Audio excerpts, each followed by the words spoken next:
السلام عليكم ورحمة الله. شركة مزايا الأولى مختصون بتنفيذ أعمال جلي وتلميع الرخام بأقراص الألماس وإضافة طبقات الكريستال. تم ولله الحمد الانتهاء من تنفيذ أعمال جلي وتلميع أرضيات ودرج ونعلية رخام موغلة تركي. طبعا نلاحظ كيف أصبح الرخام بعد الانتهاء من عملية جلي والتلميع بأقراص الألماس وإضافة طبقات الكريستال. كامل الرخام تم تنفيذ له العمل بدقة واحترافية ولله الحمد ما شاء الله. نلاحظ الرخام طبعا مجال عملناه يشمل جلي وتلميع جميع انواع الرخام والبلاط والدرج القديم منه والجديد. مجال عملنا الرياض وكامل منطقه الوسطى وفروعنا منتشره في الدمام المنطقه الشرقيه. طبعا منزل مفروش مؤسس قبل ما يشتغل عملنا بلاستيك على الخشب كامل خشب. نلاحظ ما تاثر، كله ما تاثر، ابواب الخشب كلنا عملنا بلاستيك ما شاء الله.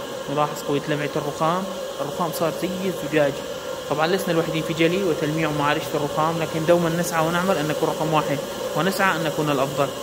طبعا مع الدرج نلاحظ قوة اللمعة.